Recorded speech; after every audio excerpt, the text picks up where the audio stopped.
Imagine living a life without any access to clean drinking water, food, or shelter. Wouldn't life be extremely miserable? Well, unfortunately, almost half the world is living this way, each and every single day. First, let me introduce myself. My name is Amsevi Sivakumar, and I am here today to speak about poverty and how it impacts the world. How much do you know about poverty? A few of the biggest problems in the world are inequality, pollution, and so on. One of these problems is poverty. Many people in the world are extremely poor and live on very little. They can't afford basic needs such as food, water, or medicine. Currently, almost 2 billion people do not have access to clean drinking water, while more than 800 million people suffer from hunger alone. These two factors play a major cause in extreme poverty, and it's very hard to escape. If this generation doesn't come over a significant improvement to better living, this is naturally passed on to the next generation, and they live in worse poverty than those of the previous. In developing and rural countries, it is not true that you could always get a job. So no job means no salary, which in turn can slowly whip a family into poverty. Sending kids to school is another barrier that overcomes in many families, as they may not have the tuition fees or school supplies. Climate also plays a crucial role in poverty, where in many poor countries, these people make their living on farming, hunting, etc. When a bad weather like extreme flood hit them hard, their poor living conditions take a turn for the worse. Now, without being able to work, or not being able to find another job, they are automatically pushed down below the existing poverty line. Imagine how life would be like. Poor people and those in need cannot arrange a healthy diet, maintain a good lifestyle, home, nice clothes, proper education, etc. because of the lack of money, which creates a huge difference between rich and poor. Imagine the difficulties they would have to go through day to day just to do something simple, like go to school or reach out for a gulp of water, for instance. These people are humans just like us. Shouldn't they be treated the same way that we are being treated? One thing in the world that every human has in common is feelings and emotions. Even in school, poverty is there. However, it may not be as visible as it is in a developing nation, but it's definitely there, and it's up to us to practice empathy and kindness to see it. I once had a classmate whose parents went to 3 to 4 jobs just to put clothes on her back and food on the table for her and her siblings. As you can see, poverty doesn't only exist on the streets, it is almost everywhere. One of Mother Teresa's meaningful quotes about poverty is not created by God, it's created by you and me when we don't share what we have. This is something that the society has to look up to, as it is the very base where poverty gradually begins. Not all of us can do great things, but we can do small things with great love. We can do something small, like donate clothes, food, or toys to organizations that gather these items and pass these on to those who are in poverty and struggle to meet their basic needs. We are motivated, educated, caring, community-oriented people who must take the difference and be the change we need. We must take action and pressure our government, corporation, industries, private capital, and everyone who can be our ally in this fight against poverty. I want to leave all of you with one final thought said by the very famous revolutionary, Mahatma Gandhi. Be the change you want to see in the world. Thank you. Thank you, Amsavi. That was really well done. I think poverty is a very important topic, and I think you addressed a lot of the complex factors that play into poverty. You touched on all the environmental things, the social factors. It's not an easy issue to tackle, so you did a good job covering those bases. You have your speech memorized. It was very clear. Only points of feedback really is don't be afraid to take pauses and kind of, instead of chugging through the whole thing, take a moment, let us kind of let things sink in for us too. But good examples, good content, and every once in a while just kind of look up at us too. We don't mind. Okay, thanks. Good job.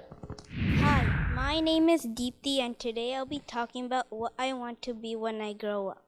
When I grow up, I want to be a doctor. Doctors help people when they are sick or when they are hurt.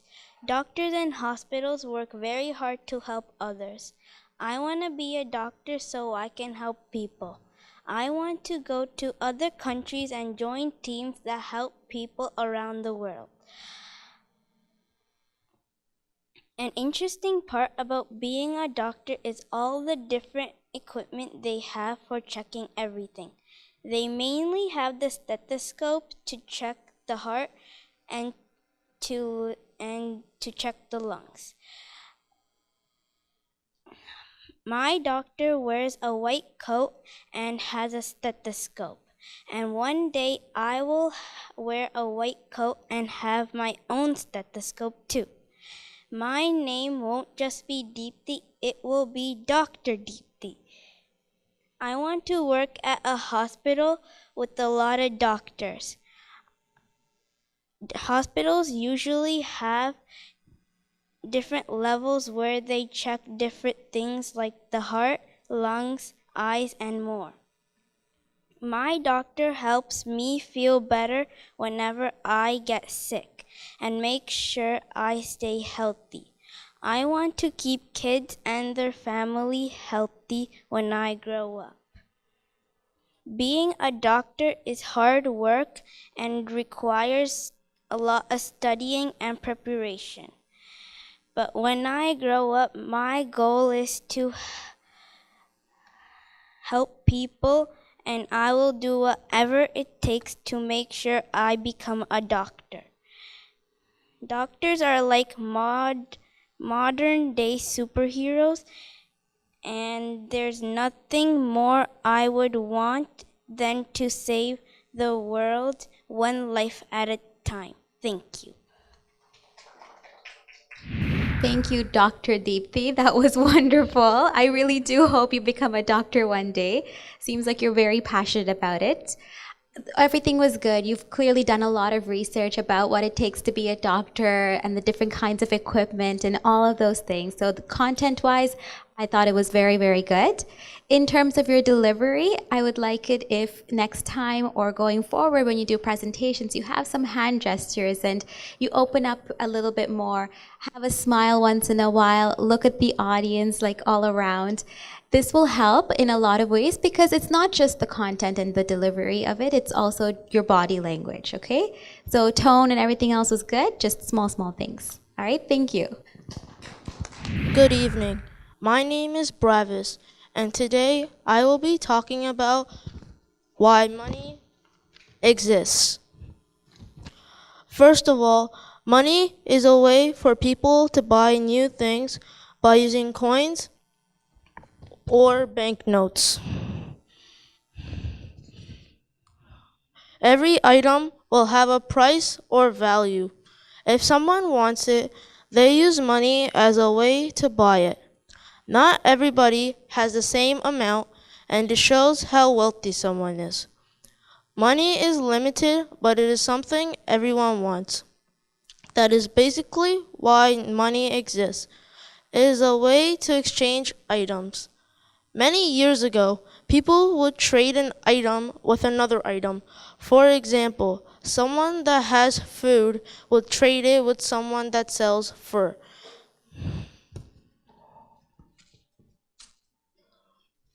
But it doesn't always have equal value. What I mean is, a person may no need fur to live, but food is important for life. Therefore, the creation of money makes it easier to exchange items.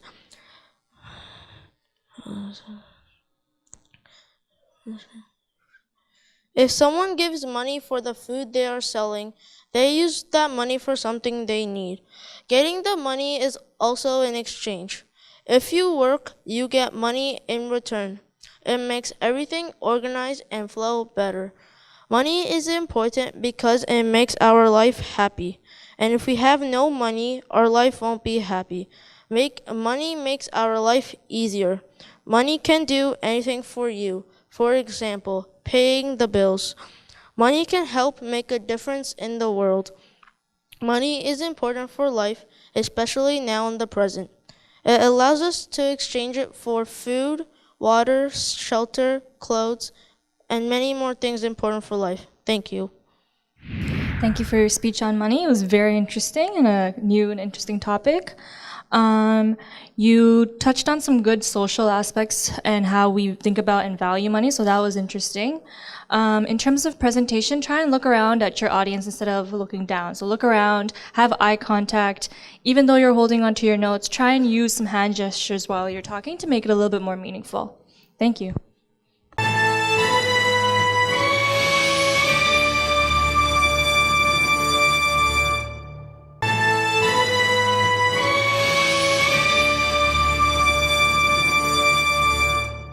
Good morning, honorable judges. My name is Divya Jayapalan, and I'm going to grade 6 this year. I have come up in front of you to speak about why we should make uniforms mandatory all across Canada. There has been a topic that several school officials have been debating about for many years, and some of these school officials think that it is okay for children to have lower self-esteem and academical focus. And some of these school officials think that this is not okay. But even so, only 22% of schools in Canada have enforced uniforms into dress code. And I believe that this is not fair because this led to every 1 in 6 students from grades 1 to 12 to become bullied for what they wore to school. And over 55% of these children say that it affected their academic focus and self-confidence. This brings me to my point. Should school uniforms become mandatory all across Canada? When a student wears a uniform, it shows a sign of dignity and respect, which creates an atmosphere of the child is willing to follow the school's expectations. Uniforms contribute positively to classroom environments as students won't be distracted by fashion trends and what other peers are wearing.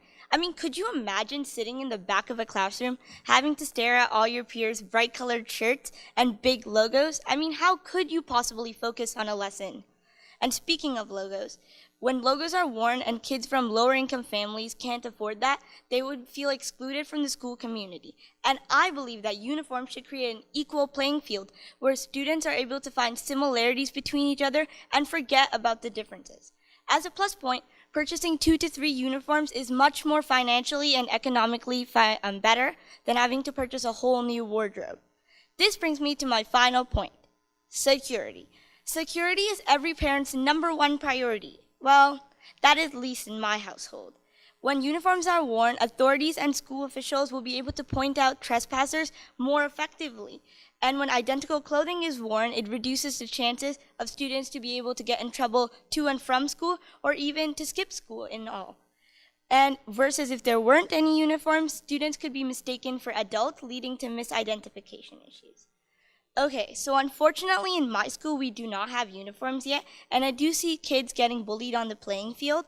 And even Nicki Minaj, who's like a phenomenal artist in the music industry, had a hard time in Queen City, New York, having to live in a lower income family. And similar situations were faced with Tom Cruise.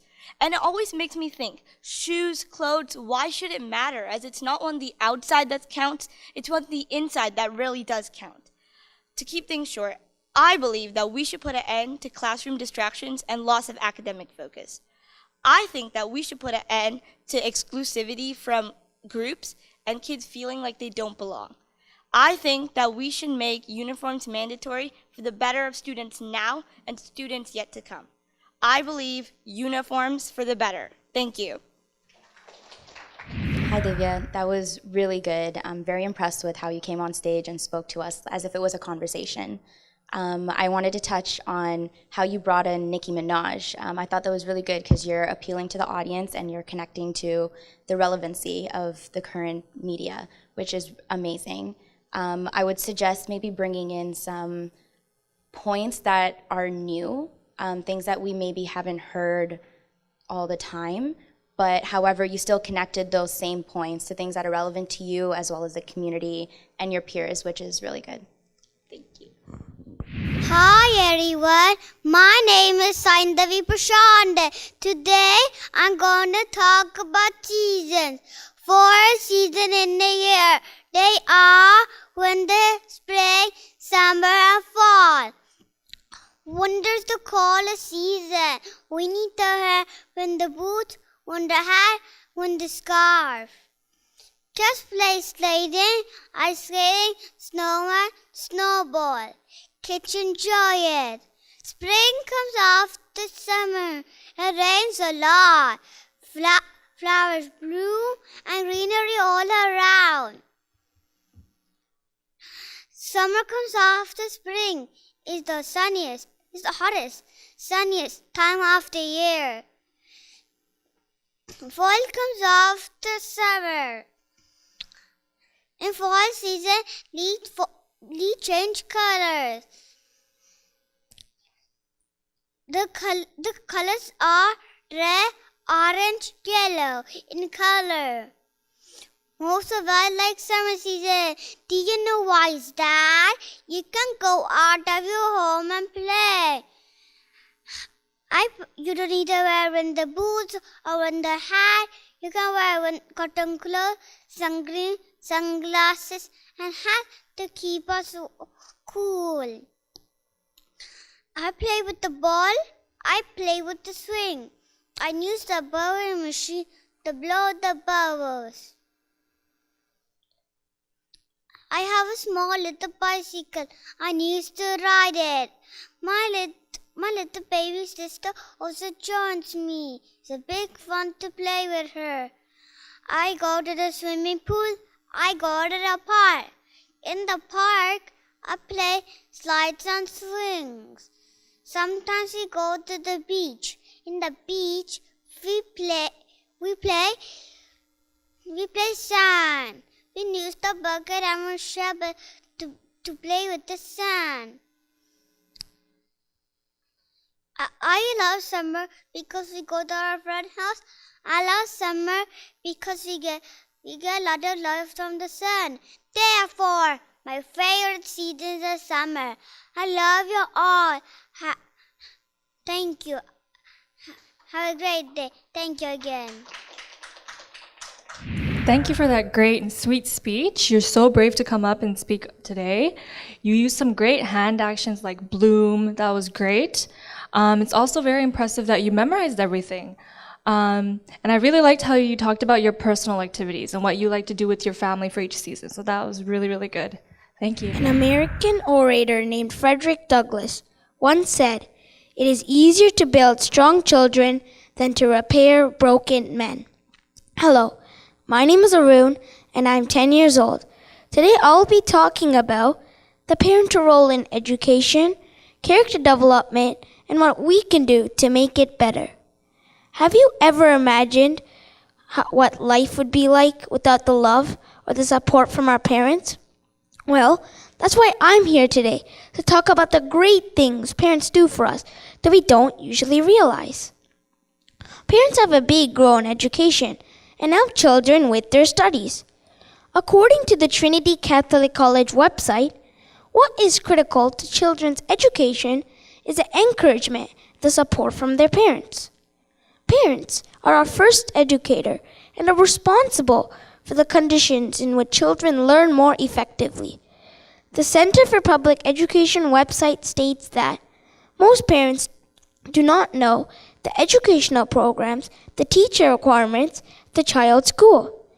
Effective parent involvement happens when a true partnership exists between the school and the family. What works for student achievement is creating that partnership, especially around academics. Parents also have a big role in character development. Parents are the ones who teach us the good behavior, the difference between right and wrong. Have you realized that in some families, parents spend excessive time on social media, like Facebook, WhatsApp, and Twitter, and not enough time with their kids? These kids may grow up to do the same because they grew up watching their main role models and may adopt any attitudes, behaviors, and actions. Did you know some parents buy their kids electronics at a young age, and these kids spend most of their time playing on it? There are many children in the world who play R-rated video games, and according to Dimitri A. Christakis, too much simulated violence can convince kids that it is acceptable behavior. We are the next generation. When we grow up, we should spend time with our kids, take part in their education, and teach them the good behavior, the difference between right and wrong. Today I'm an athlete, an author, a soccer rep player, and also a gifted child all because of the sacrifices my parents have made. They've also supported and loved me unconditionally to give me a better life, one which is full of opportunities and prosperity. Therefore, I would like to end my speech by saying a quote written by Henry Ward Beecher. We never know the love of a parent until we become parents ourselves. Thank you. That was a great speech. Thank you so much. I have one question for you. How did you decide to choose this topic? Because I thought about it. When I thought about it in like reality, this topic's like very popular and it happens a lot. So I decided to talk about this problem. Perfect. Thank you. So you started off your speech with a great hook, a nice quote that you used, and it got me thinking what you're going to be speaking as your speech. It was a great quote to start with. You also cited some great sources. Don't be afraid to move around on stage as well. So you use great hand gestures, but try and move around, get it a little bit more, get a little bit more engagement going. Okay? Great job. Thank you. Thank you.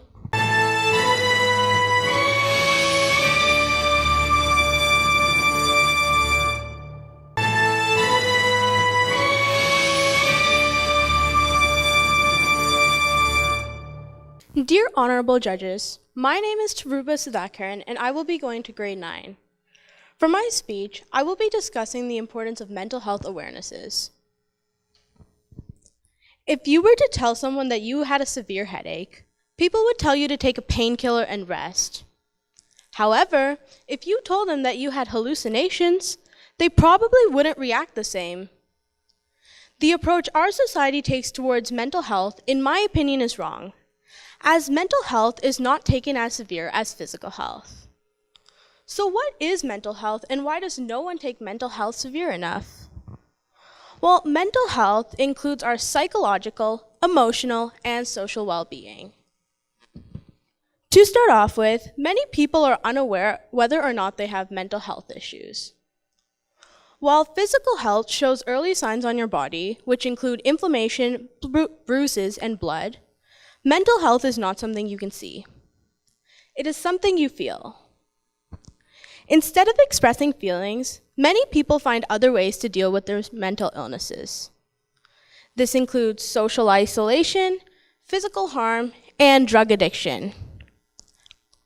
However, these issues make mental health worse, forcing patients to see doctors once issue has got much more worse. Today, as children are unaware of their health issues, 1/10 of children ages 5 to 16 have a diagnosable condition, half of all mental problems come by the age of 14, and at the last point, patients have 3/4 of all mental health issues by the age of 24. Some people are also unaware on how to get help. After people recognize that they have an issue, many don't know how to get help. Normally, when you go to your family doctor, you wouldn't really go to talk about your emotions. You would normally go for something like a physical checkup. Due to the fact that any don't know how to help, there has been a 66% increase in the number of emergency department visits from 2007 to 2017, as people ended up going to the doctor for their mental illness issues after it got much more severe. Many are also afraid of the public's judgment. Mental health is perceived as dealing with made-up issues that only exist in the individual's head. An example of a recent true story that occurred to me is a car accident. From the car accident my friend and I had got into, I got injured on the eye, and my friend got a post-traumatic stress disorder. Although both of us had an equal effect from the incident, I had been treated differently due to the judgment people had towards mental illnesses. Overall, the stigma people believe in shouldn't suggest that mental health is something easy to get over. It should tell us that just like any other health issue, mental health takes just as much time and treatment.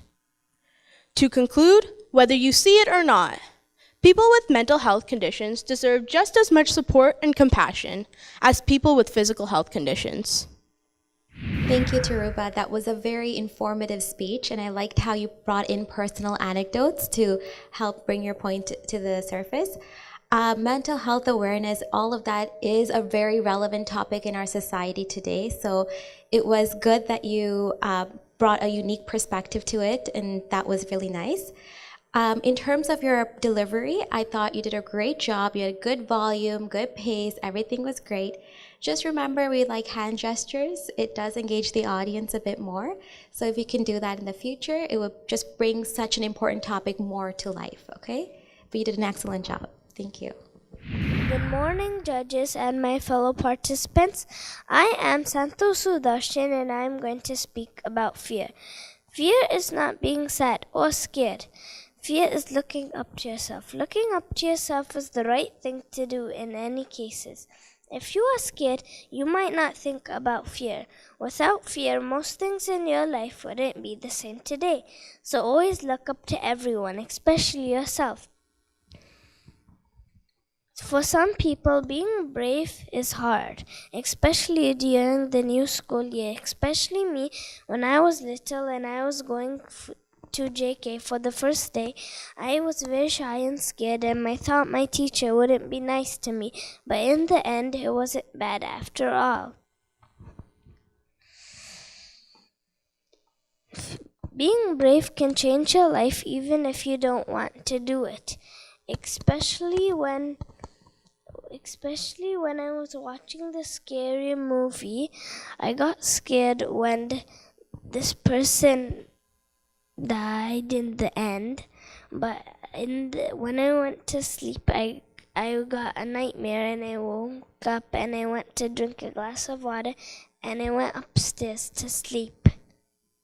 Thank you for listening to my speech. You did a really good job, okay? Amazing. I just wanted to point out that it was really brave of you to come up on stage and tell us that story about watching a scary movie. I just want to know, what movie did you watch that was really scary? I forgot. You forgot. That's okay, don't worry. I watch a lot of movies that's scary too.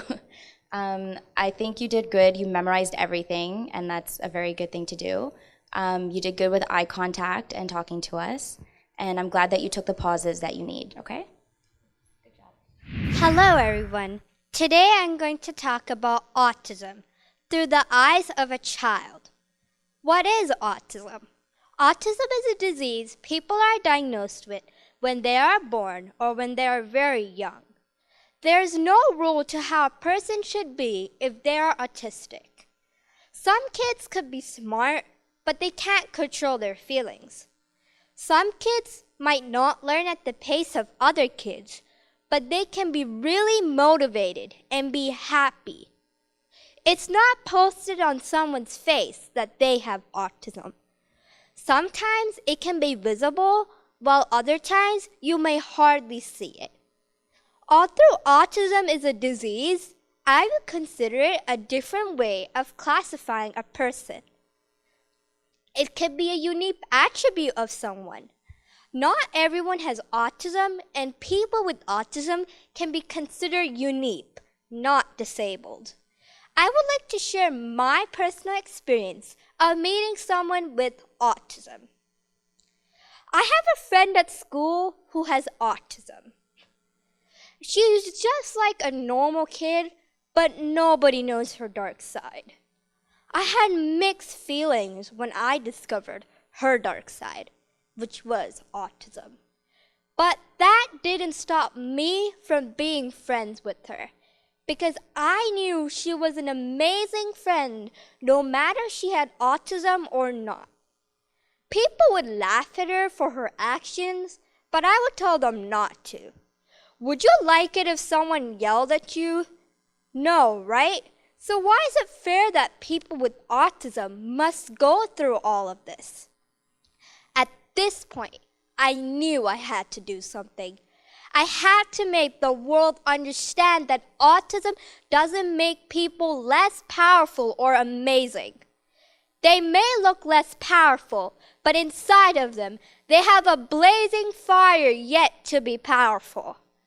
At school, on World Autism Awareness Day, we read stories about people with autism and the amazing goals they've achieved.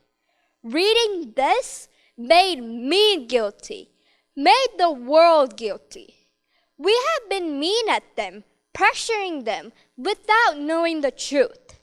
It's just like solving a math equation without knowing what it is. We need to know someone before judging them. That will make us happy and them happy. So, when you meet someone with autism, think before you speak. Is what I'm going to say going to be meaningful? Is it going to help them out in any way? Instead, help them out. Be friendly with them. It may seem like an impossible task, but the results are amazing. It can change you and change them. Believe in everyone like you believe in yourself. Thank you everyone for listening to my speech, and I hope you take this lesson in your life. Again, thank you. Thank you, Lakshana, for your speech. It's a great topic that you chose. Your speech was very well structured and it was very organized. You also chose to speak from this perspective of a child, so that was very interesting. Your tone, your pace, the pauses were all very, very effective. And it's nice that you shared your story to diminish the stigma around autism. Next time, don't be afraid to move around on stage as well, just to make it a little bit more powerful. Thank you.